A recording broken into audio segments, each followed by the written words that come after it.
በስመ አብ ወወልድ ወመንፈስ ቅዱስ አሃዱ አምላክ አሜን። ጌታ ሆይ ወደ ቤቴ ግባ።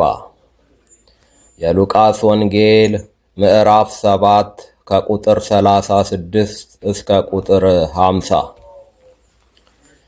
ከፈሪሳውያን ወገን አንዱ ከእርሱ ጋር እንዲበላ እራት ጥያቄ አቀረበ፣ ማዕዱን እንዲባርክለት።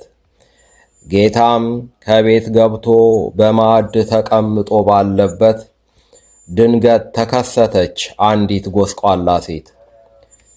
ነገሩ እንዲህ ነው። የሴቲቱ እውነት ተጠቅሞ ዓለም ላገለላት በኃጢአት ተይዛ እረፍት ለሌላት ሴት በጨለማው ሳለች ድንገት ብርሃን ቢታያት ዲናሯን መዝና ሽቱ ገዛችበት።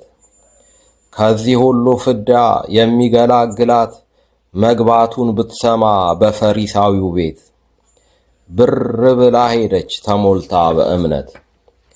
ልክ እንዳገኘችው የእርሷን መድኃኒት ከእግሮቹ ተደፍታ በእንባዋ ጅረት እግሩን አጠበችው፣ በፀጉሯ አበሰችው። በፍቅር በስስት እያስተዋለችው ጀመረች ትስመው እግሮቹን በአንድነት። የአልባጥሮስ ሽቱም ነሰነሰችበት። ይህን ያስተዋለ ፈሪሳዊው ሰው ጥርጥር ገባበት ሁኔታውን ሲያየው። ይህ ሰው ነቢይ ቢሆንማ ኖሮ ኃጢአቷን ባወቀው። ሲያወጣና ሲያወርድ በልበ ልቡናው እንዲህ በእንዲህ እንዳለ ጌታ ስምዖን ብሎ ጠራው፣ ልብና ኩላሊት የሚመረምረው። የምነግርህ ነገር አለኝ አለው። እርሱም መምህር ሆይ ተናገር አለው። ለአንድ አበዳሪ 2 ተበዳሪ ነበረው።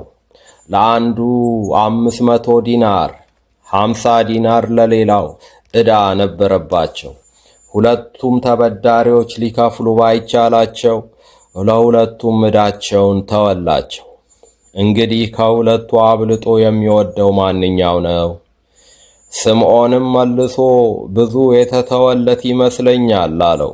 ጌታም በእውነት ፈረድክ አለው። ወደ ሴቲቱም ዘወር ብሎ ስምዖንን እንዲህ አለው፣ እኔ ወደ ቤትህ ገባሁ፣ ውሃስ እንኳ ለእግሬ አላቀረብክልኝም። እርሷ ግን በእንባዋ እግሬን አራሰች፣ አበሰች በጠጉሯ። ከቤትህ ከገባው ጀምሮ አንተ አልሳምከኝም። እርሷ ግን ከገባው ጀምራ እግሬን ከመሳም አላቋረጠችም። አንተ ራሴን ዘይት አልቀባህም፣ እርሷ ግን እግሮቼን ሽቱ ቀባችኝም። ስለዚህ እልሃለሁ እጅግ ወዳለችና ብዙ የሆነ ኃጢአቷ ተሰርዮላታል አለው። ጥቂት ግን የሚሰረይለት ጥቂት ይወዳል አለው። በድቅድቅ ጨለማ ብርሃንን ላየችው ለዚያች ልባም ሴት ጌታ ያላት እንደዚህ ነው፣ ኃጢአትሽ ተሰርዮልሻል። ከእርሱም ጋር በማዕድ ተቀምጠው የነበሩት በልባቸው ኃጢአትን እንኳ የሚያስተሰርይ ይሉ ጀመር፣ ይህ ማን ነው? ሴቲቱንም እምነትሽ አድኖሻል፣ በሰላም ሂጂ አላት ተብሎ ነው የተጻፈው።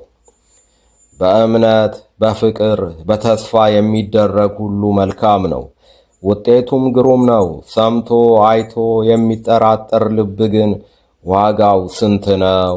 ኃጢአትን የሚያስተሰርይ ይህ ማን ነው? መልሱ በሁላችን ልብ ውስጥ ነው። ይቆየን። ወስብሐት ለእግዚአብሔር።